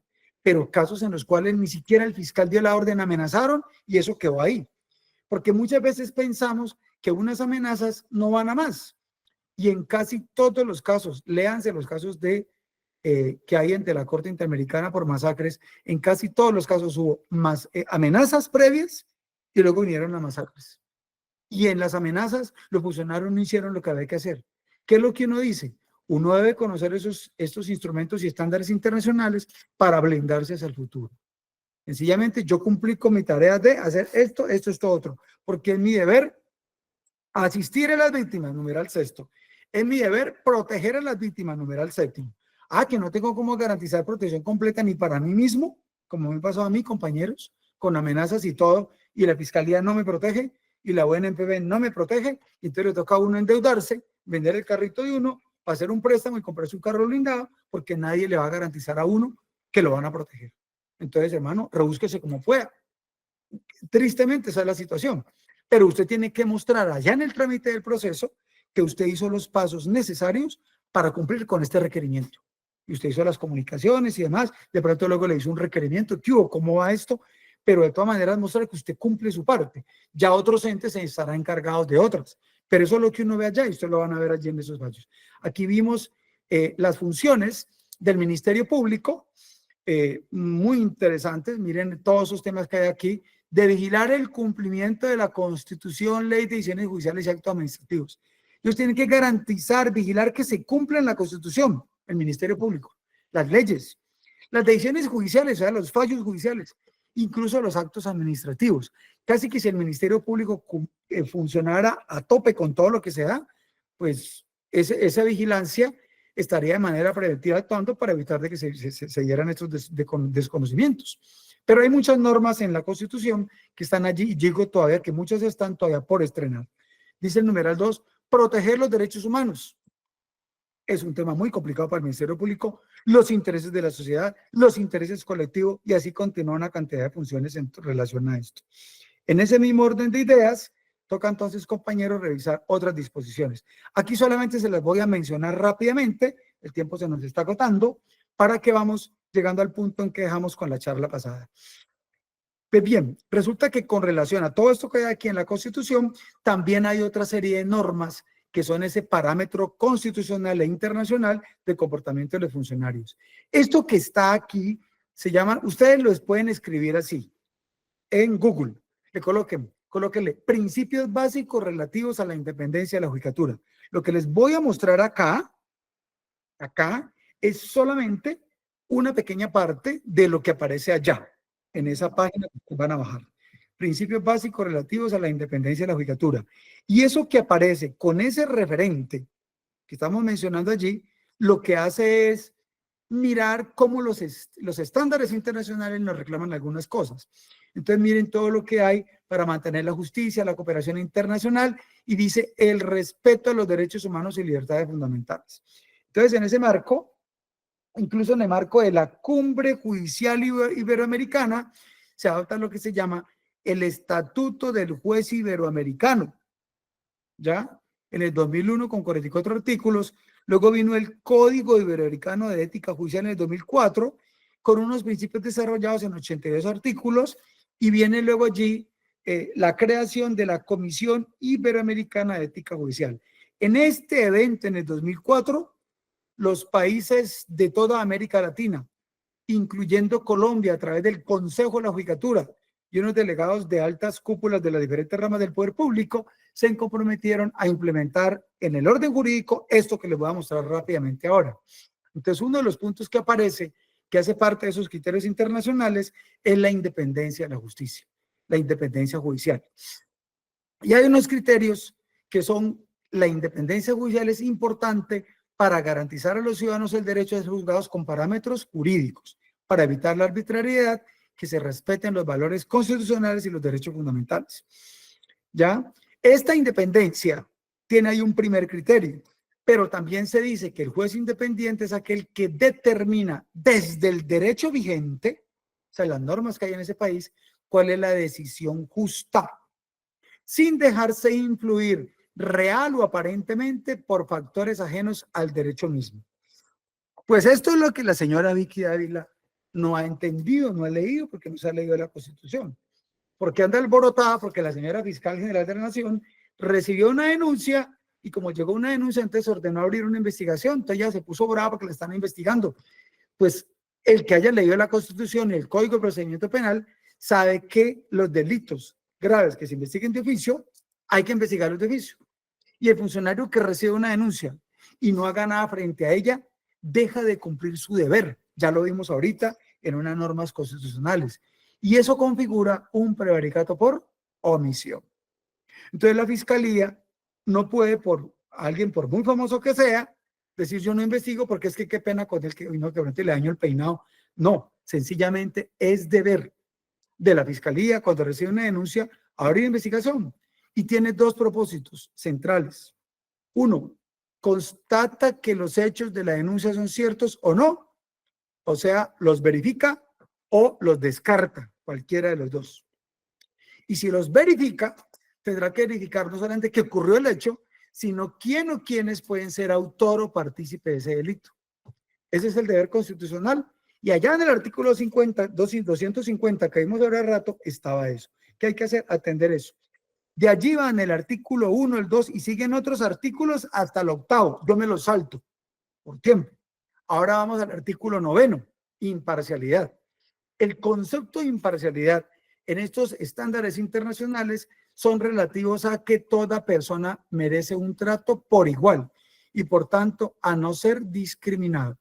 Ustedes van a encontrar un común denominador en todos los tratados internacionales, y es que hay una obligación en términos de lo positivo, tratemos por igual, o sea, haga un trato por igual, y una disposición en negativo. O sea, ¿qué es lo que no se debe hacer? ¿Y qué es lo que no se debe hacer? Discriminar. Ese es el aspecto positivo, es tratar por igual, y lo que no se debe hacer, el aspecto negativo del mandato de las normas internacionales, es no discriminar. En consonancia con ello, el juez imparcial es aquel que persigue con objetividad y con fundamento en la prueba la verdad de los hechos. Y continúan, hay otra cantidad de cosas con relación a este tema. Destaco aquí los elementos centrales, porque si ustedes leen el Código de Procedimiento Penal, van a encontrar que el Código de Procedimiento Penal establece una cosa que se llama principio de, aquí está, vea, objetividad. ¿De dónde vino eso? De tratados internacionales. Lo cogieron de ahí y lo incorporaron acá. Principio de objetividad. El fiscal y los investigadores deben investigar con objetividad. Ahí aparece la imparcialidad en el artículo 9 y 10, ¿ya? Me salto otros más y voy a la motivación, artículo 18, o sea que me salté desde del 10 al 18, pero todo eso que viene ahí va desgranando, detallando cuáles son los componentes de la imparcialidad. Primero la independencia, luego la imparcialidad, ahorita la motivación. Toda motivación toda decisión tiene que estar motivada. Hay obligación de motivar las decisiones, porque esa motivación asegura la legitimidad del juez. Un juez que no motive las decisiones no está cumpliendo con su deber constitucional y legal. Y eso garantiza el buen funcionamiento del sistema de impugnaciones procesales y el control del poder de que los jueces ejercen. Viene el tema de la justicia y la equidad. Salto al artículo 35, del 18 salta al 35, pero por favor mírenlos. El fin último de la actividad judicial es realizar la justicia.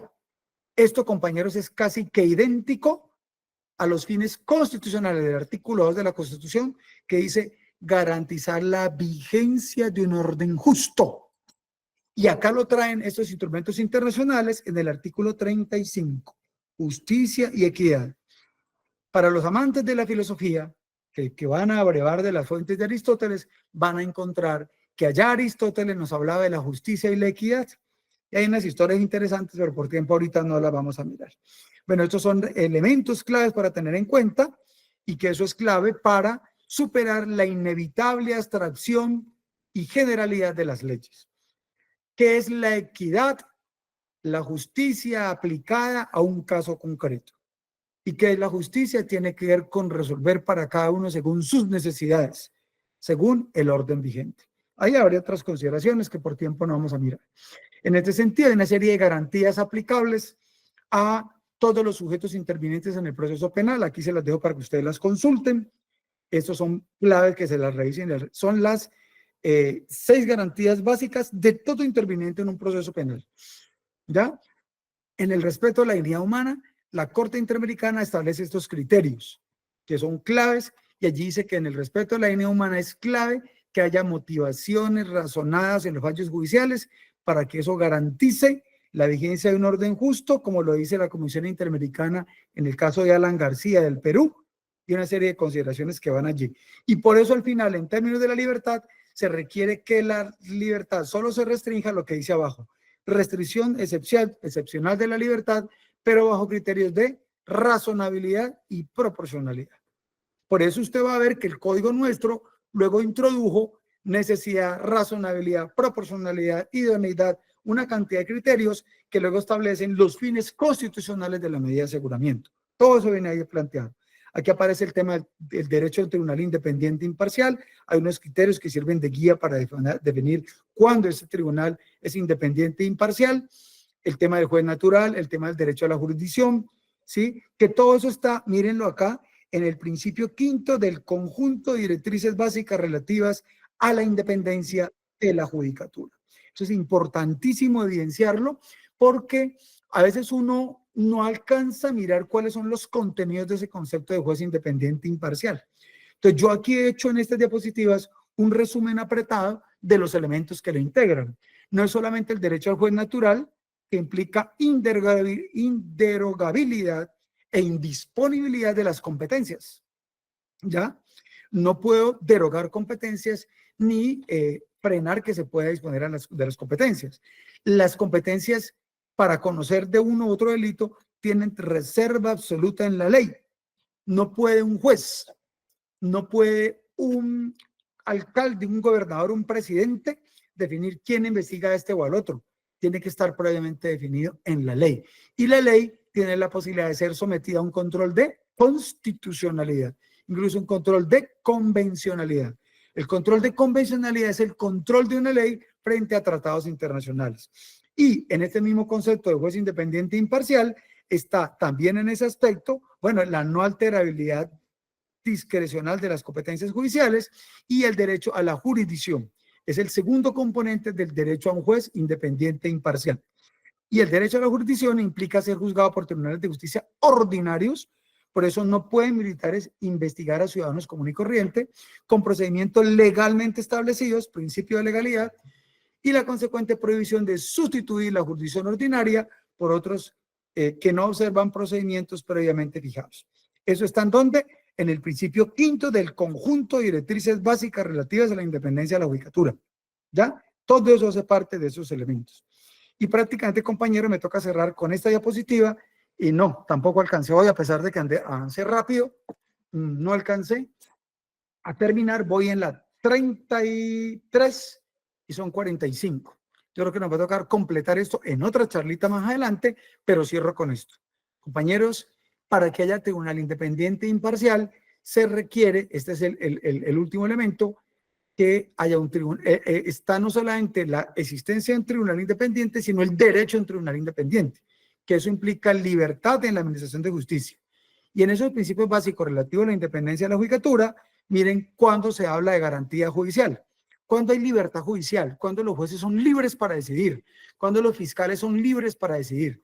Se pide que haya independencia de la judicatura, se pide que haya libertad de expresión, que eso fue lo que hicimos nosotros en unas protestas que hicimos en el 2022, libertad de levantar la voz y expresarnos, libertad de asociación. No pueden, como ya ha ocurrido en la fiscalía en algunas épocas anteriores, que no le dejan a los fiscales asociarse a un sindicato. Eso está prohibido a nivel internacional.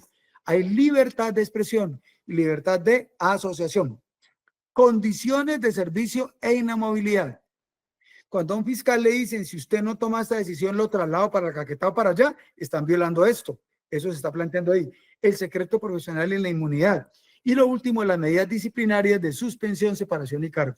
Tiene que haber medidas disciplinarias de suspensión y demás previstas en la ley con un procedimiento, porque si no es así, se está violando el derecho a un tribunal independiente que no abarca solamente a jueces y magistrados, sino también a los fiscales. Compañeros, me queda un minuto, se va a acabar esto. Definitivamente no alcancé, a pesar de lo rápido que andé, para poder dar esos referentes de los estándares internacionales con relación a los funcionarios, que son básicamente, miércoles son las 9 puntos, espero que me queden unos momenticos para decir que nos tocaría entonces complementar esto en la charla, no, toca definitivamente en una próxima charla, todavía me quedan 13 diapositivas más por dar, con puntos muy importantes con relación a estos estándares internacionales que hacen parte del bloque de constitucionalidad y por ende son un referente obligado para nosotros, por vía del artículo 94 de la Constitución, y esa diapositiva por edad que mostré de Jaime Araujo Rentería, que muestra que todas estas cosas son obligatorias para nosotros. Colega, yo le pediría a Neldis Leonor Ortiz que me escriba ahí en el chat a ver si alcanzamos a, porque ya llegó la hora en que se nos va a cortar esta cosa y no quiero que nos